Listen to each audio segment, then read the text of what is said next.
ನೋಡಿ, ಸಾಮಾಜಿಕ ಜಾಲತಾಣ ಅತ್ಯಂತ ಪ್ರಭಾವಶಾಲಿ. YouTube, Facebook, Instagram.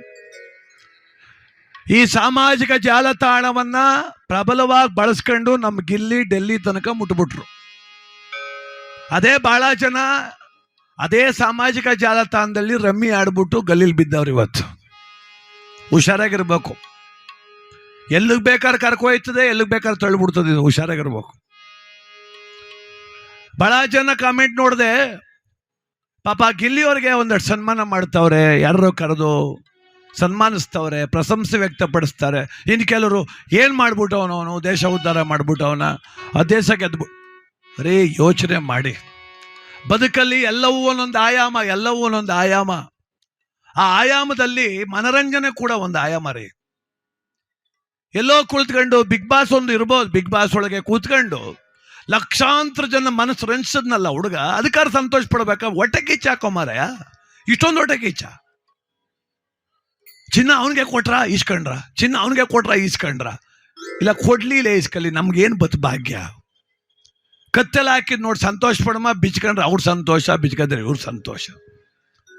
ಏನ್ ಜಲಸಿ ಗೊತ್ತೇ ಅಂದ್ರೆ ನಮಗೆ ಆನಂದ. ಯಾಕೆ ಗೊತ್ತಾ? ಈ ಕರುನಾಡಲ್ಲಿ, ನಮ್ಮ ಕರ್ನಾಟಕದಲ್ಲಿ ಒಬ್ಬ ಕಲಾವಿದ ನನಗೆ ಎಷ್ಟು ವಿಜೃಂಭಿಸಿದ್ರು ಜನ. ನಮ್ಮ ಮನೆ ಮಗ ಅಂತ ಹುಡುಗನ ಒಪ್ಕೊಂಡ್ರಪ್ಪ, ಅದಕ್ಕೆ ಯಾಕೆ ಹೊಟ್ಟೆ ಕಿಚ್ಚು? ನಾವು ಅನ್ಕೋತೀನಿ, ನಿಜವಲ್ಲ ನಾನು ಅನ್ಕೋತೀನಿ, ಬಿಗ್ ಬಾಸ್ ಒಂದು ಮೆಟ್ಲು, ಗಿಲ್ಲಿ ಅವ್ರಿಗೆ ಬಿಗ್ ಬಾಸ್ ಒಂದು ಮೆಟ್ಲು. ಮುಂದೆ ಈ ಕನ್ನಡ ಚಿತ್ರರಂಗಕ್ಕೆ ಒಂದು ಒಳ್ಳೆ ಪ್ರಬುದ್ಧ ಹಾಸ್ಯ ನಟ ಸಿಗ್ತಾರೆ, ಮತ್ತೆ ಒಳ್ಳೆ ಬರವಣಿಗೆಗಾರರು ಕೂಡ ಗಿಲ್ಲಿಯವರು. ನೀವು ಹಳೆ ವಿಡಿಯೋಗಳು ನೋಡಿ, ತುಂಬ ಚೆನ್ನಾಗಿದ್ದಾವೆ. ಪ್ರಾಸಬದ್ಧವಾಗಿ ಪದಗಳನ್ನು ಜೋಡಿಸೋ ಕಲೆ ಇದೆ. ಮುಂದೆ ಒಂದು ನಿರ್ದೇಶಕನಾಗೋ, ಹಾಸ್ಯ ನಟನಾಗೋ ಚಿತ್ರರಂಗದಲ್ಲಿ ನೆಲೆ ನಿಲ್ಲಿ ಬಿಡ್ರಿ. ಆಗ ಉಪಯೋಗಿಸ್ಕೊಬೇಕು ಸಾಮಾಜಿಕ ಜಾಲತಾಣ. ದುಡ್ಡು ಡಬಲ್ ಮಾಡ್ತೀನಿ, ರಮ್ಮಿ ಆಡ್ಬಿಟ್ಟು ಉದ್ಧಾರ ಆಗ್ಬಿಡ್ತೀನಿ ಅಂತ ಹೋಗ್ಬಿಟ್ಟು ಡಮ್ಮಿ ಹಾಕೂತವ್ರು ಎಲ್ಲರೂ. ಒಳ್ಳೆ ಕಂಟೆಂಟ್ ಹಾಕ್ಬೇಕು, ಒಂದು ಕಲೆ ಹಾಕ್ಬೇಕು. ನೋಡಿ, ನಾನು 31 ವರ್ಷದಿಂದ ಆಡ್ತಾ ಇದ್ದೆ.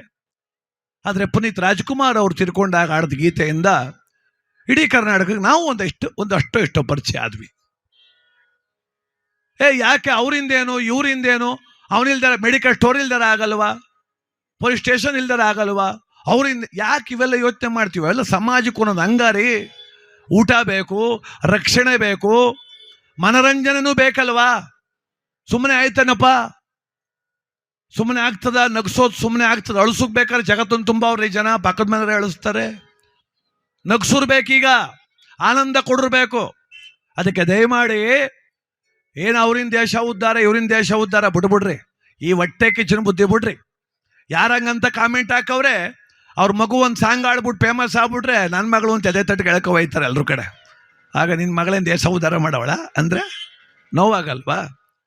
ಬಡವ್ರ ಮಗ, ಬಡತನದಲ್ಲಿ ಹುಡ್ತೋನು, ಪ್ರತಿಭಾವಂತ, ಇವತ್ತು ಇಡೀ ಕರುನಾಡ ಜನರ ಮನಸ್ಸು ಗೆದ್ದಿದ್ದಾನ ಹುಡುಗ. ಮುಂದೆ ಅವನ ಭವಿಷ್ಯ ಉಜ್ವಲಮಾನವಾಗಿರಲಿ. ಅವರಿಂದ ಚಿತ್ರರಂಗಕ್ಕೆ ಒಂದು ಒಳ್ಳೆ ಮೆಟ್ಲು ಸಿಗಲಿ. ನಮ್ಮ ಕನ್ನಡ ಚಿತ್ರರಂಗ ಸದ್ಯಕ್ಕೆ ನೋಡಿ ಎಲ್ಲ ಸಿನಿಮಾಗಳು ನಿಂತೋಗ್ತಿದ್ದಾವೆ. ಚಿತ್ರರಂಗ ನಂಬಿ ಲಕ್ಷ ಕುಟುಂಬಗಳು ಬದುಕ್ತಾವ್ರಿ. ಒಂದೇ ಥರ ಎಲ್ಲ ದುಡಿಮೆ, ಮೈ ಬಗ್ಸ್ ದುಡಿಮೆ ಮಾಡಿ, ಎಲ್ಲರೂ ದುಡಿಮೆನೆ ಮಾಡಾರ. ಒಬ್ಬ ನೇಗ್ಲು ಮಾಡಿಕೊಡು ಪುಣ್ಯಾತ್ಮ ಬೇಕ್ರಿ, ಒಬ್ಬ ಹಗ್ಗ ವಸ್ತು ಕೊಡ್ಬೇಕ್ರಿ, ಒಬ್ಬ ದನಿಂಕರಿಗೆ ಜೋಳ ಕಡ್ಡಿ ಕೊಟ್ಟು ಸಾಕ್ಬೇಕ್ರಿ. ಆ ರೈತ ಬೆಳೆದ ಕೊಂಡ್ಕೊಳ್ಳೋಕೆ ಗ್ರಾಹಕ ಬೇಕಣ್ರಿ. ಅವನು ನೀ ದುಡ್ದು ಬಿಡ್ತೀನೋ, ಕಾಸು ಕೊಟ್ಟು ಯಾಕೆ ತಗೊಂಡಿ ಅಂತೀವ? ಏನು ಕೆಟ್ಟ ಯೋಚನೆ ಮಾಡ್ತಾರೋ ಪುಣ್ಯಾತ್ಮರು. ದಯಮಾಡಿ ಮನಸ್ಥಿತಿ ಬದಲಾಯಿಸ್ಕೊಳುವ, ಒಳ್ಳೆಯದನ್ನು ಪ್ರೋತ್ಸಾಹಿಸುವ, ಯಾರೋ ಚೆನ್ನಾಗಿದ್ರು ನೋಡಿ ಸಂತೋಷ ಪಡುವ. ಯಾರ್ದೋ ಮೆರವಣಿಗೆ ಆದರೆ ನಿನಗೆ ಯಾಕೋ ಬೆಳಗಾನ ಅವನಿದ್ದಿಲ್ದೆ ಒದ್ದಾಟ. ನಮಗಂತೂ ಸಂತೋಷ ಆಯ್ತಪ್ಪ, ನಿಜವಾಗ್ಲೂ ಸಂತೋಷ ಆಯ್ತು. ನಾವು ಮೊದಲು ಪೋಸ್ಟ್ ಮಾಡಿ ಗಿಲ್ಲಿಯವ್ರಿಗೆ ಓಟ್ ಮಾಡಿ ಏನು ಅವೆಲ್ಲ ಹೇಳಿಲ್ಲಪ್ಪ. ನಾವು ಹೇಳಿಲ್ಲ. ಯಾಕೆಂದ್ರೆ ಹಾಕಿದ್ರೆ ಜನ ಆಗ್ತಾರೆ. ನಾನೇನು ಹೇಳ್ಬೇಕು? ನಾನು ಹೇಳಿದ್ರೆ ಬಿಟ್ಬಿಡ್ತಾರಾ? ಒಳ್ಳೇದನ್ನು ಸ್ವೀಕರಿಸ್ತಾರೆ. ಉಮೇಶ್ ಹೇಳ್ದ ಅಂತ ಓಟ್ ಹಾಕ್ತೆ ಅನ್ನೋದು ಬೇಡ. ಗಿಲ್ಲಿಯವ್ರ ನಟನೆ ಚೆನ್ನಾಗಿತ್ತು, ಓಟ್ ಹಾಕ್ತಿ. ಇದು ಬೇಕು, ಪ್ರಬುದ್ಧತೆ ಬೇಕ್ರಿ.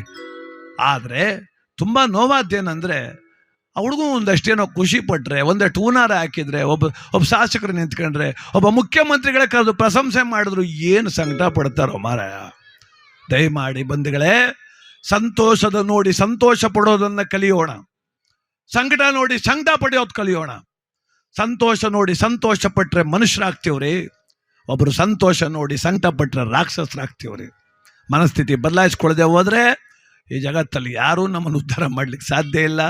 ಒಳ್ಳೆಯದಾಗಲಿ, ಶುಭವಾಗಲಿ. ಇನ್ಮೇಲಾದರೂ ಕೆಟ್ಟ ಕಾಮೆಂಟ್ಗಳ ಸಂಖ್ಯೆ ಕಮ್ಮಿ ಆಗಲಿ. ವಿಷಯ ತಿಳಿದು ಮಾತಾಡೋಣ, ಪ್ರಬುದ್ಧರಾಗಿ ಮಾತಾಡೋಣ, ಪ್ರಬುದ್ಧರಾಗಿ ಆಲೋಚನೆ ಮಾಡೋಣ. ಒಳ್ಳೆಯದೇ ಆಗ